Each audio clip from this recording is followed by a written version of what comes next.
Rebonjour à tous. Alors, avec Mickaël, on va vous présenter ce qu'on a fait à Lyon sur l'UTB. Alors, le nom est un peu pompeux, c'est pour ça qu'on a choisi le titre de notre présentation comme ça. UTB, Universal Test Bench. Ouais, on est un peu le test universel.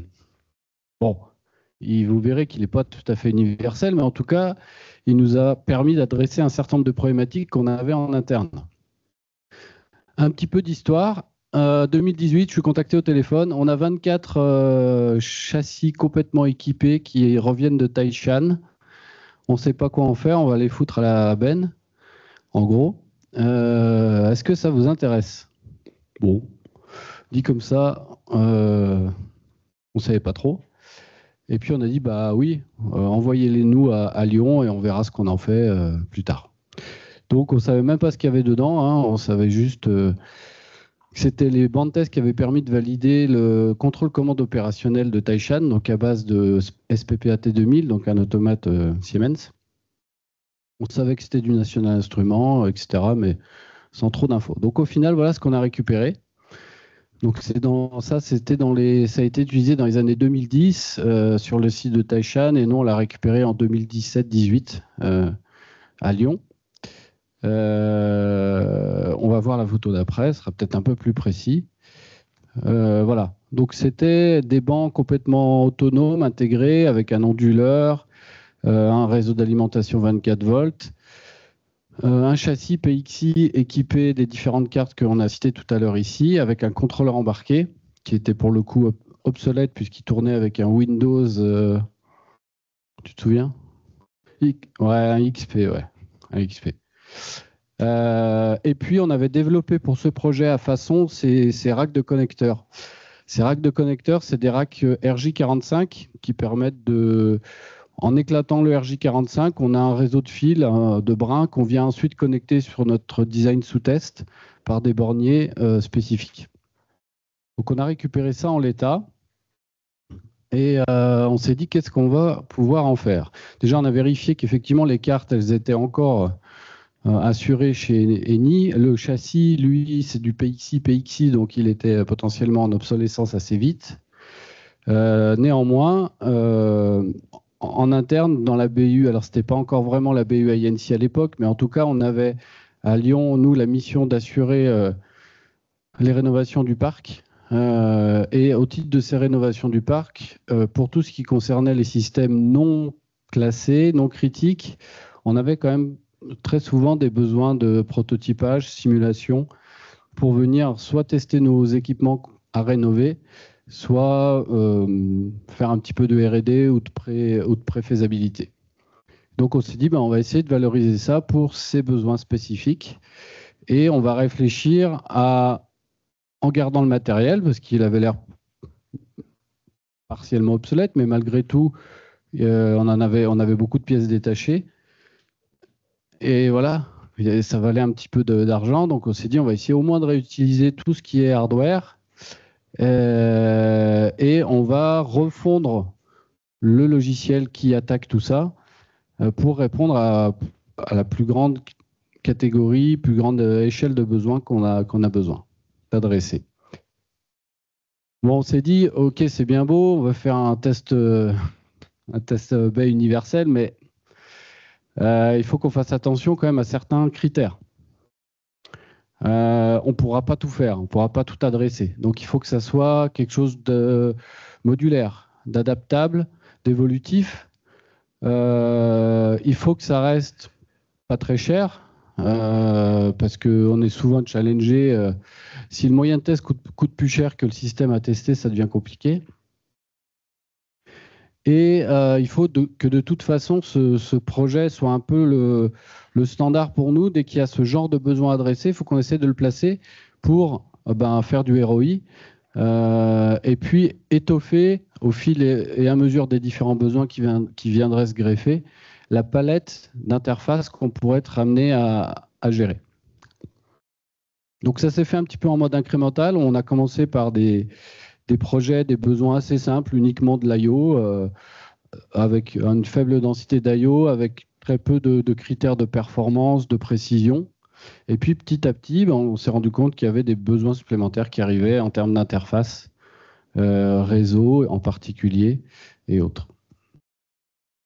Donc on s'est mis en mode écolo. On n'a pas vraiment fait de l'innovation, mais on a essayé de garder le bon sens paysan pour aider nos coéquipiers à concevoir un banc de test qui soit le plus facile d'usage, en réutilisant tout ce qu'on pouvait, en réduisant le temps qu'on prenait sur chaque projet à concevoir ce fameux banc de test,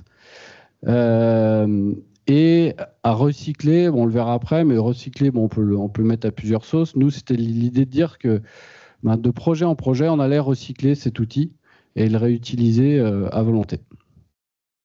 Je continue ou tu me dis si tu veux compléter, hein. Donc, le reuse, c'était surtout le hardware, hein, c'était vraiment le point de départ. On a une palanquée de pièces de rechange. Il faut qu'on le réutilise le plus possible. Et faire en sorte aussi, avec le code qu'on était en train de préparer, de le rendre le plus adaptable et réutilisable.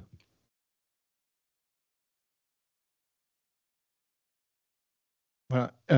Ensuite, il y a le reuse. Non, le reuse, on l'a déjà fait. Donc le but, c'était de réutiliser le matériel qu'on avait et aussi de ne pas recoder la roue, de ne pas développer la roue et donc d'utiliser les frameworks qu'on a. On va voir tout à l'heure qu'on a le DQMH qui nous a bien aidé, qu'on a mis un peu de partout. Et surtout de rendre notre code réutilisable. C'était de dire, on ne va pas faire un banc de test pour du one-shot, on va faire un truc où on a un banc de test qu'on pourra réutiliser dans plusieurs cas. C'est le principe du fait qu'il soit universel, c'est qu'il soit réutilisable et qu'il soit évolutif. On a voulu aussi, par rapport au piège du banc de test universel, réduire la complexité. Si on va faire un truc simple, ça sera plus simple pour nous et on va avoir moins de bugs, ce sera plus facile à maintenir. Réduire le couplage, c'était pour faciliter la réutilisation, avoir une architecture modulaire, faire en sorte que les personnes qu'on ne soit pas dépendant d'une seule personne. Je suis en train de spoiler la suite. Voilà, donc l'idée c'était d'avoir un truc simple et que les personnes puissent intervenir dessus, qu'on puisse facilement le faire évoluer. Et donc pour ça, il y a moins de couplage entre les différents modules, c'est le principe de l'architecture plugin. Et surtout de réduire les lead time et les coûts. Donc, en fait, pour des besoins relativement simples, on s'est dit on ne va pas se prendre 6 mois de développement, on va essayer de faire en sorte que quand on a un petit projet qui commence, on aura déjà quelque chose de disponible pour pouvoir attaquer les tests. Et au fur et à mesure que le projet devient plus compliqué, on pourra l'enrichir avec des nouveaux besoins s'il y a. Le recycle, c'était la partie difficile à trouver. Mais du coup, c'était l'idée de se dire que quand nous, on ne sera plus là, faut aussi que les autres puissent reprendre le projet et pas que le projet meure avec les gens qui l'ont porté au départ. Et donc le recycle, c'est ça, c'est de dire le projet, il ne doit pas se terminer avec nous, on doit essayer de faire en sorte qu'il soit le plus simple possible, le plus facile à prendre en main, pour que partout dans la société, les gens puissent continuer et apporter leur participation. Voilà, maintenant, on va rentrer un petit peu dans le dur. Bon, je vous rassure, je ne vais pas vous montrer des choses très très compliquées. À chaque fois, c'est des principes qu'on a mis en œuvre qui sont relativement connus dans le monde du développement LabVIEW. Le principe de base, c'était de dire on va faire une architecture modulaire. Avec l'architecture modulaire, on a des plugins et ça va faciliter le développement parce que finalement, quand on ajoute une nouvelle fonctionnalité, on ne va pas avoir besoin de tout revalider. Et ça va permettre aussi aux gens de pouvoir développer un plugin à part de leur côté sans avoir besoin de nous. C'était l'idée. Et donc, cette architecture modulaire, on l'a bâtie autour d'un broker. Alors, ce n'est pas un broker du commerce comme Nicolas les connaît bien. On s'est fait un petit broker de données directement en LabVIEW. Et autour de ce broker, on a différents modules qui sont à chaque fois des plugins DQMH qui sont packagés dans des packs librairies. Et l'idée, c'est de dire que chaque module, les modules entre eux, ils ne se connaissent pas. Et chaque module va passer par le broker pour envoyer des infos, pour récupérer des infos. Ça fait qu'on supprime complètement le couplage entre modules. Et en gros, quand on va développer une brique, vous allez voir tout à l'heure, on n'a pas à s'occuper de tout le reste de l'application. Donc, on a des modules avec des entrées-sorties qui vont aller attaquer le matériel. les instruments. On a mis du Modbus, des protocoles un peu maison. On a des modules pour les IHM qui vont permettre d'afficher les infos aux utilisateurs. Donc ça permet de développer l'IHM vraiment à part de tout le reste de l'application. Après, on a rajouté du log, on a rajouté du testant, mais on va aller un peu plus dans le détail après.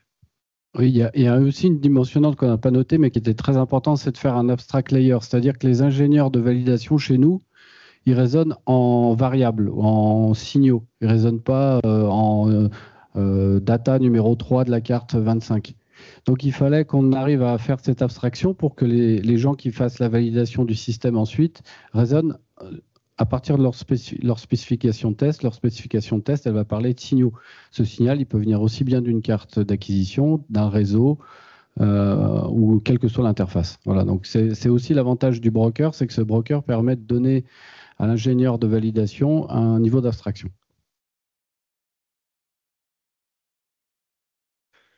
Alors voilà, pour commencer, on a fait simple pour l'interface. C'est basé sur l'exemple du CML. On a une vue sur la gauche avec la liste des variables. On a les événements en bas. Et au milieu, on a une grosse boîte à onglets. C'est du XPath. Merci Olivier. Donc c'est du classique. On a mis des subpanels pour que ce soit flexible et modulaire. À chaque fois, ce qu'on affiche, même la liste des variables et les événements, c'est des plugins qu'on charge. Donc voilà, ce que j'ai dit tout à l'heure, c'est que chaque plugin, c'est une pack librairie. Donc si on a un nouvel instrument à mettre en œuvre, ça va être sous forme d'une pack librairie, on ne touche pas tout le reste. Donc, on n'a pas besoin de recompiler du code, on a juste besoin de compiler la pack librairie pour notre plugin, le coller dans le répertoire et après, on va pouvoir le charger dynamiquement.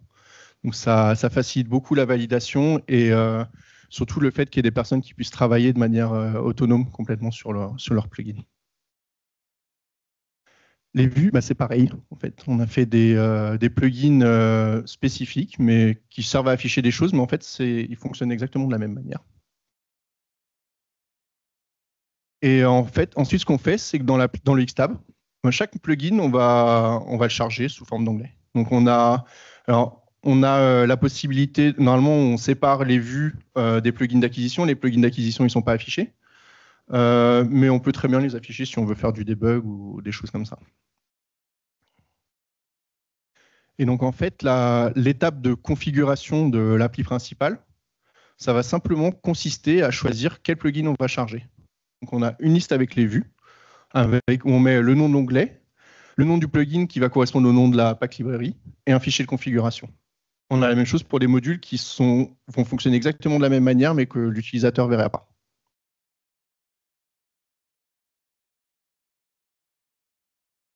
Donc, cette architecture plugin, elle nous permet d'avoir quelque chose qui est déjà prêt à l'emploi quand on a des besoins standards. Si on a déjà le plugin existant pour l'instrument, pour le matériel qu'on va piloter, il n'y a rien besoin de développer. On a des IHM qui sont génériques, sur lesquels on va afficher des booléens et des flottants. Et on va simplement pouvoir, en configurant cet IHM, associer le bouton ou l'indicateur à une variable. Ce qui fait que si jamais on a un nouveau besoin, un prototype à faire, il y a 0 code à faire. Il y a juste à configurer le banc, charger les bons plugins, et puis configurer l'interface pour dire ce bouton, je le branche sur la sortie relais qui s'appelle.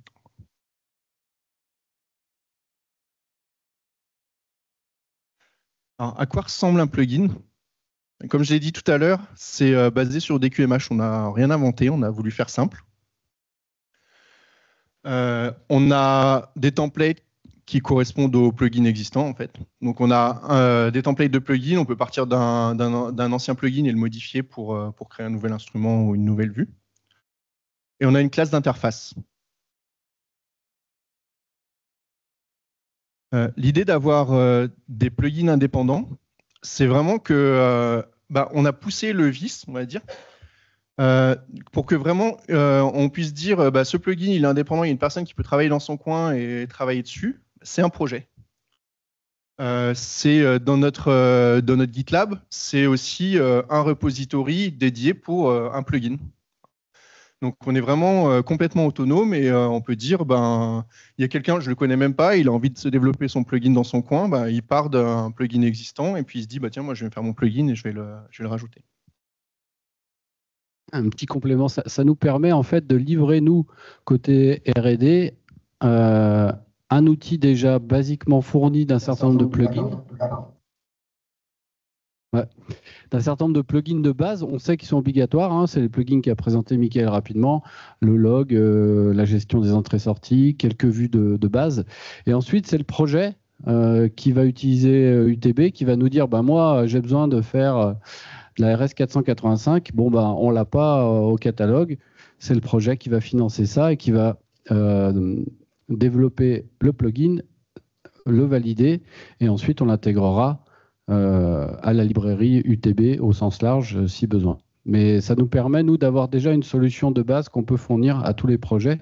Et chaque projet, ensuite, vient avec ses spécificités et valide sa partie.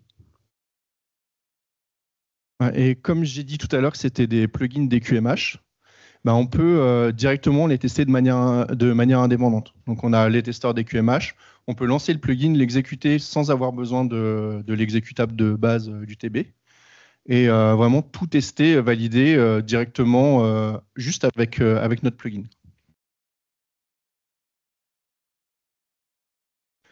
Alors, le broker dont j'ai parlé tout à l'heure, ben, encore une fois, on a essayé de faire simple. Au départ, on avait juste des get-sets pour les différents types de données. Donc, il y avait les variables, booléens, flottants et string. On a rajouté les DVR parce qu'il y a des cas où on a besoin de balancer des données assez rapidement, etc. On s'est dit que c'était plus simple que d'utiliser l'événementiel. Et puis pour les faces avant, c'est pareil pour les vues, c'était plus simple d'aller relire les variables directement depuis les DVR. Et on a un broadcast value. Donc c'est en gros quand il y a un des plugins qui fait une acquisition, qui a une nouvelle valeur, il l'envoie au broker. Et le broker, il dit à tout le monde, il y a une nouvelle valeur, cette variable-là, elle a changé, et maintenant elle vaut tant.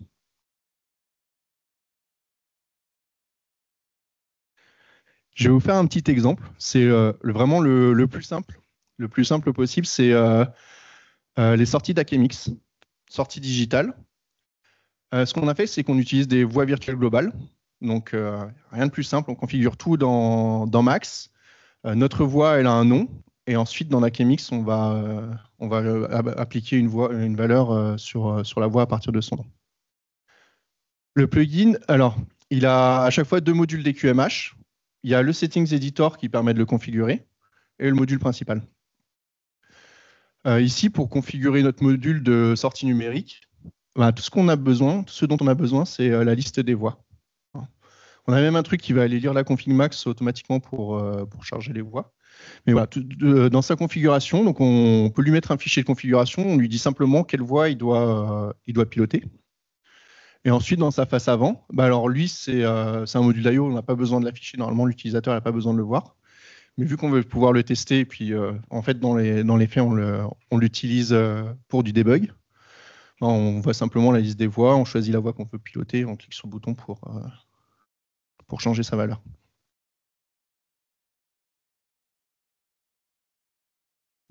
Alors, le bloc diagramme, framework DQMH. Qui ne connaît pas le framework DQMH? Il y en a quelques-uns. Alors, le principe de base, c'est qu'on a toute l'architecture du code qui est déjà existante. On a une boucle producteur-consommateur avec une boucle d'événements qui va récupérer les ordres, en gros, et une machine à état qui va faire le boulot. On a aussi sur pas mal de modules, on a rajouté une helper loop. C'est quelque chose qui va exécuter des actions toutes les n millisecondes, par exemple, de manière périodique. Alors, un petit exemple, le broker qui nous envoie une info qui nous dit il y a un booléen qui a changé. Donc le module digital output, lui, il est dans son coin. Il fait sa vie tout seul, il connaît personne, à part le broker. Et il voit que le broker a envoyé un message qui dit un booléen qui a changé. Qu'est-ce qu'il fait? Il va regarder déjà s'il est dans sa liste, dans la liste des variables qu'il doit surveiller, qu'il doit piloter. Et si c'est dans la liste, on va envoyer un message new data sur sur la machine AITA. Et dans la machine AITA, vu qu'on est en DAC-MX, tout ce qu'on a à faire, donc on a un état qui s'appelle new data. Tout ce qu'on a à faire, c'est de prendre l'ID, le nom de la variable, et d'écrire sa nouvelle valeur avec DAC-MX.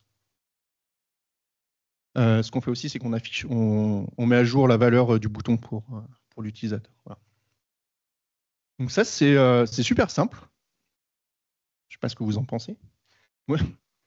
Et mais ce principe-là, en fait, on peut le dupliquer pour des tas d'instruments. En fait, maintenant, au lieu d'avoir une carte ENI, au lieu d'avoir du DAC-MX, si on met un autre instrument, on prend le module Digital Output DAC-MX, on modifie, au lieu d'avoir ça, on va mettre le VIA qui permet de piloter notre instrument, on va appeler le driver d'instrument, et c'est tout. Voilà. Il n'y a rien à faire, il y a juste à faire un nouveau projet, on copie tout, on change à un endroit de la machine AITA, il y aura peut-être une unité incluse, et puis on rebuild le plugin et on a un nouveau plugin qu'on peut utiliser. Et au niveau de l'application, dans la configuration, tout ce qu'on aura à dire, c'est au lieu d'utiliser ce plugin-là, je vais utiliser celui qui concerne mon instrument. Donc ça, pour un développeur novice ou quelqu'un qui arrive sur le projet, ça va être super simple de voir comment ça fonctionne et de modifier le code pour créer un nouveau plugin. Ah oui, j'ai oublié une partie, c'est quand on envoie les données au broker, c'est le même principe. Quand on détecte que quand l'utilisateur il appuie sur le bouton, on envoie un set data à la machine AITA, et la machine AITA, elle envoie les infos au broker. Et là, on a refait la boucle. On a les infos depuis le broker vers le hardware, et depuis le hardware vers le broker quand on pilote des entrées. Au niveau des vues, voilà, là on a fait des vues qui correspondent aux panneaux qu'on peut retrouver dans les centrales nucléaires. Et en fait, les vues, celui qui va développer la vue, il n'a pas besoin de s'occuper de comment les données sont acquises, etc. Lui, il a juste à faire son IHM, et il met ses boutons, et il va relire les valeurs depuis le broker pour les afficher sur la face avant. Donc encore une fois, l'idée, c'est que on peut très bien prendre un développeur débutant, lui dire j'ai une vue qui me fait ça, il faut que tu la fasses, et puis il a son projet dans son coin, il n'a pas besoin de tout le reste du projet. Il peut le tester tout seul. Et une fois que ça marche, il le build. On colle la pack librairie à côté de l'exé, et on a le configuré, il va la chercher tout seul, et on n'a pas besoin de toucher à l'appli principale ou au reste de l'application. Alors, comment ça marche dans le code? Encore une fois, on a essayé de faire simple. On a dans chaque plugin une classe d'interface. Alors maintenant, je crois que on est en LabVIEW 2020 encore à l'époque. Maintenant, on a des vraies interfaces, mais c'est le même principe. On a une classe d'interface qui est dans chaque plugin, et dedans, on a le DQMH classique. Et tout ce qu'on a rajouté, c'est de dire de se laisser la possibilité de récupérer la référence du VI pour l'afficher dans la face avant, et de charger une config sous forme d'un fichier XML. On passe le chemin du fichier. En fait, en passant, en appelant ça sous forme de fichier XML, ça permet d'être complètement autonome. N'importe quel instrument, on sauvegarde la configuration dans un fichier XML, on peut la recharger derrière. On n'a pas besoin de toucher à l'API pour ça.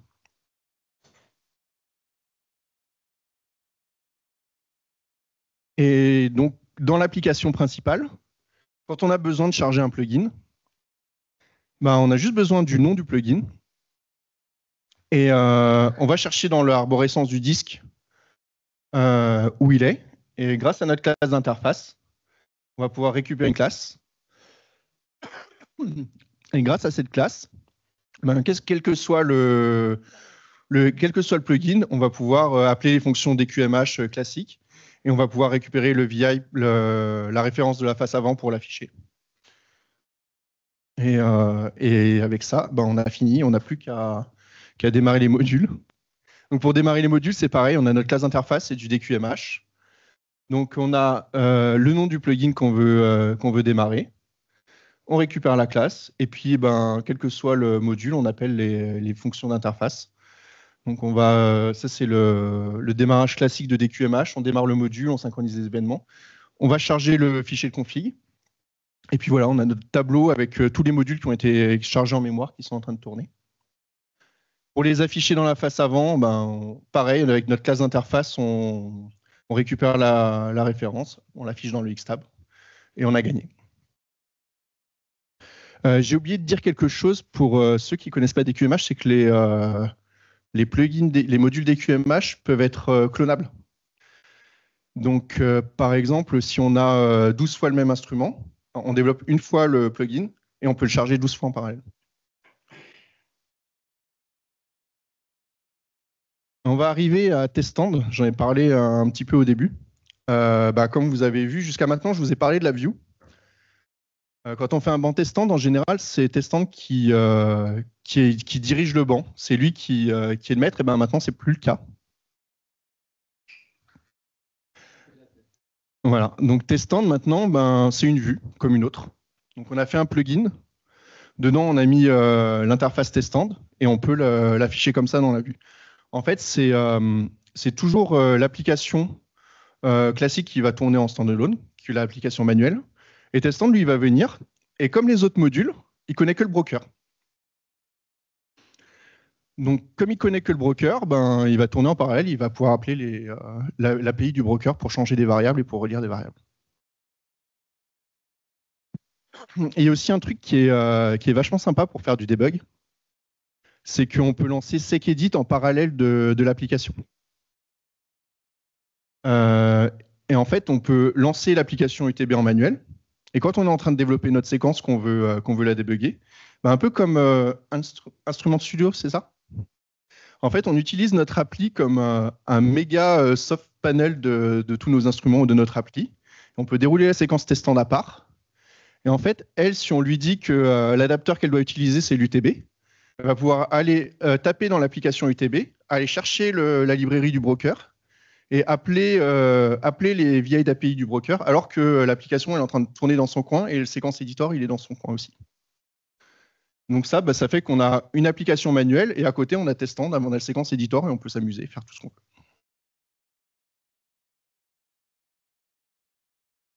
Pour la HAL, je ne sais pas si vous êtes déjà cassé les dents sur une HAL teststand. Voilà, vu que c'est tout dans la view, c'est tous les plugins la view, la HAL, elle est plus du tout dans teststand. Voilà.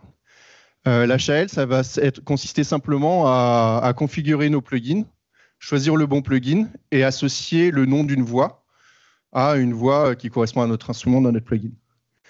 Et donc dans teststand, les step types qui nous restent, c'est juste les step types de l'API du broker. Donc teststand, lui, tout ce qu'il va avoir à faire, c'est appeler l'API du broker qui a un module DQMH et faire un getFloat, setFloat, activer des entrées-sorties et tester des valeurs mesurées. Et j'ai fini. Voilà. Est-ce que vous avez des questions? J'ai un micro qui traîne par là pour ceux qui en ont.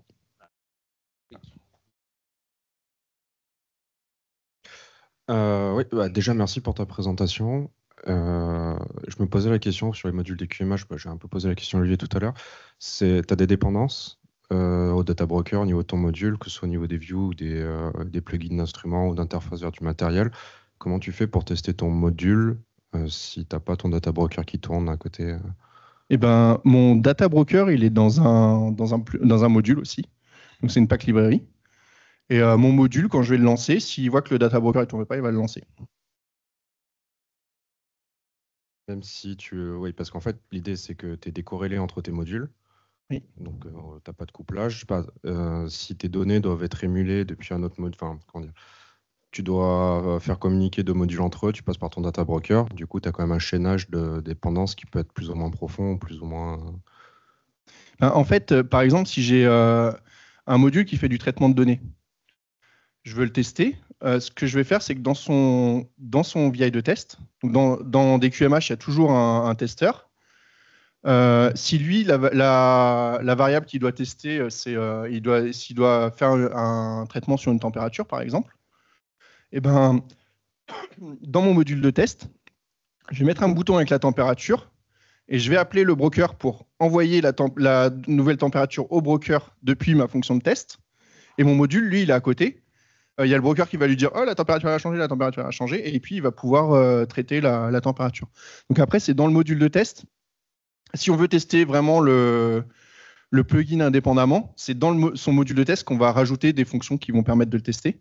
Et comme on va appeler à chaque fois le broker, on va pas avoir de dépendance par rapport au module au plugin en lui-même. Je capte. C'est peut-être juste une question tant que j'ai le micro. Après, je promets, je le lâche. Testand, la capacité de debug de Testand, elle est juste incroyable. Est-ce que tu perds pas un tout petit peu à mettre plus de choses en LabVIEW qu'en Testand au niveau de la capacité de debug de l'outil? Si. Ouais, j'y perds complètement, mais c'est un choix qu'on a fait.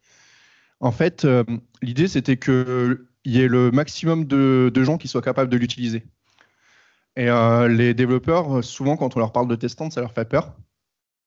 Et là, on leur dit, dans Testand, t'inquiète pas, tu as juste à changer les valeurs de variables, dire cette valeur, tu la passes à 1 ou à 0. Et après, dans LabVIEW, tu vois tout ce qui se passe. Ben, ça rassure les gens. Et voilà, donc c'est un choix qu'on a fait.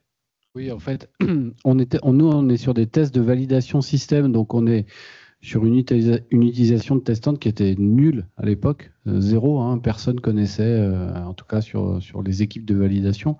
Donc c'était plus l'idée de proposer Testand comme un plugin à utiliser dans le futur et aider les gens à se former à Testand. Après, effectivement, nous, les personnes qui font de la valide, ils arrivent avec des tableaux Excel, en fait, et des tables de vérité. Si je bouge l'entrée 1, j'ai la sortie à 1 pendant X secondes. Et on s'est dit, ce tableau Excel, finalement, on le fait digérer par Testand. Et il peut, autour de ce tableau, de ce petit scénario de test, y greffer des conditions initiales, des conditions de sortie. Ça englobe un petit peu le test, ça le rend plus propre. Et puis Testand, l'avantage, c'est que c'est automatique et tu fais plus de gestes vraiment manuels, quoi. Mais en fait, l'habitude de l'époque était complètement au-delà, complètement beaucoup plus simple par rapport à ce que peut permettre de faire Testand. Oui, Olivier. Je me permets une petite question. Un des objectifs, c'était que tout le monde puisse développer des plugins. Oui. Alors ça, voilà, dans la présentation, c'est ce que vous avez présenté. Dans la vraie vie, qu'est-ce qui se passe? Est-ce que vous avez des développeurs de plugins? J'ai Seb qui m'a fait un plugin à un moment. Mais sinon, non. Dans la vraie vie, c'est quand même moi qui fais les plugins. Après, finalement, on n'a pas eu beaucoup de plugins à développer. Hein. On a déjà de base un grand set de plugins que Mickaël avait fait dès le départ. Et finalement, nos projets ne sont pas tant variés que ça. Donc, voilà. Mais bon, à l'avenir, on verra. On va essayer d'inciter plus de monde. Et en fait, un plugin, c'est tellement simple à développer que je vais aussi avoir tendance à me dire « Oh, tu as vu ça? Ok, je te fais ça vite fait. » Et puis, voilà. Ça marche? Okay. J'ai deux questions. En fait, la première question, supposons qu'il y a un plugin qui fait l'acquisition des entrées analogiques. Je suppose en fait qu'il y a des paramètres de mise à l'échelle et de calibration de la mesure. Est-ce qu'on peut faire cette mise à l'échelle à la volée sans redémarrer l'appli? Ou est-ce qu'on peut ajouter devoir dans un plugin sans redémarrer l'appli? Sans redémarrer l'appli, non, c'est pas prévu. Là, vraiment, on est sur la mise à l'échelle, on l'a fait dans la config max. Et donc, ce qu'on fait, c'est qu'on a, on a le cas où on a plusieurs configurations sur le même banc. En fait, on va charger la config max quand on change de configuration. En fait, quand on change de configuration, ça correspond aussi à un changement de configuration matérielle avec du câblage et tout ça. Donc, on ne change pas la config à la volée. C'est vraiment, quand on bascule d'une config à l'autre, on charge la config max qui correspond à la config. Une dernière question. En fait, si la personne qui développe la plugin est différente de la personne qui développe l'user interface, comment il va savoir en fait, le type de données en fait? Le label de la voix n'est pas intuitif. Il faut se mettre d'accord sur un nom de variable, tout simplement. En général, les noms de variables, en plus, nous, ils correspondent aux noms qui sont utilisés dans les systèmes. Donc, il n'y a pas... et puis, dans le plugin, en général, quand on fait une acquisition, le nom de variable, il est réglable. Donc, celui qui fait le plugin, lui, il pilote un instrument, il ne sait pas quelle est la variable, ça fait partie de la configuration. Donc, l'idée, c'est juste de se mettre d'accord, de dire qu'on configure le même nom de variable dans le plugin qui fait l'acquisition et dans le plugin qui fait le traitement des données ou dans l'affichage. En fait, ma question, c'est par rapport au type, parce que c'est un booléen, float, comment c'est ça en fait? Ah bah, le type, normalement, quand tu dois mesurer un truc, tu sais à peu près, tu sais si c'est tu dois savoir si c'est un booléen ou un float. Et après, si c'est un type complexe, on peut utiliser le variant pour envoyer des waveforms ou des choses comme ça. Mais voilà, pour quand on utilise une variable, on doit savoir quel est son type. Il faut se mettre d'accord. Est-ce qu'il y a d'autres questions? Ouais, je voulais demander. Là, pour transmettre des données d'un bout à l'autre de l'application, donc vous transmettez des mesures que vous affichez ensuite. Ça, vous auriez pu le faire avec le moteur de variables partagées ANI. Oui. Et notamment lier dynamiquement un indicateur sur le fond de panel à une variable du moteur. Du coup, pourquoi être parti sur cette solution? Vous avez fait des comparatifs, usabilité, perf entre les deux? Non, on n'a pas testé la solution. C'est vraiment pour une question de facilité. Au niveau développement, ça nous a paru plus simple en tout cas. Okay. De rester sur du classique parce que, encore une fois, c'est pour des soucis de simplicité d'avoir le serveur de variables partagées qui se charge et tout ça. Tu peux toujours avoir des trucs. C'est vraiment d'aller au plus simple et de se dire, OK, on va partager des variables, on va passer par ce broker. Et on a la partie événementielle aussi. Je ne sais pas si ça existe dans le serveur de variables partagées, si c'est possible. Ouais, voilà. Donc, on n'allait pas utiliser DSC. Donc, on a vraiment, on est parti sur ce qui nous semblait le plus simple en tout cas. Ouais, et le plus abordable pour quelqu'un qui reprendrait le projet. Encore une fois, le dernier des trucs, le recycle, c'était de dire il ne faut pas qu'on soit dépendant de nous pour continuer à utiliser le projet, à le faire évoluer et tout ça. Et il ne faut pas que un développeur, ait dire non, je ne veux pas utiliser ce truc-là parce que je ne le maîtrise pas et je ne saurais pas le faire évoluer s'il y a un souci. C'est vraiment de se dire on fait un truc qui soit accessible pour tout le monde, qui permettent d'évoluer facilement, de se dire si on a besoin d'ajouter un nouvel instrument, il ne nous faut pas 6 mois attendre que moi je sois dispo pour le développer. Et voilà, faire en sorte que ça soit le plus simple possible pour tout le monde. Ok. Est-ce qu'il y a encore des questions? Sinon, et puis peut-être une dernière et après on embraye sur le sujet suivant. Je voulais savoir comment le broker il est au courant de quel module est intéressé par quoi. Est-ce que quand le plugin se déclare, il dit moi je suis intéressé par chaque fois que tu modifieras telle grandeur et telle grandeur? Le broker il sait pas. Le broker, donc quand il a un événement, il le shoot à tout. Exactement. Il fait un broadcast et en fait c'est au niveau de celui qui attend une variable. Quand il reçoit un broadcast, il regarde si c'est quelque chose qui lui est destiné, qui l'intéresse ou pas. D'accord. Il faut noter aussi que sur ce genre de bande test, on n'est pas très contraint en termes de performance. On est sur des systèmes sous-test qui sont lents, donc on peut se permettre une architecture relativement lourde en termes de soft, relativement Michael. Et en fait, on n'avait pas Non, mais on peut pédaler assez vite, mais on n'avait pas de contraintes par rapport à ça. On n'est pas sur des signaux à la milliseconde, clairement, à acquérir ou à diffuser. Donc, on s'est permis, c'était une des données importantes aussi à prendre en compte.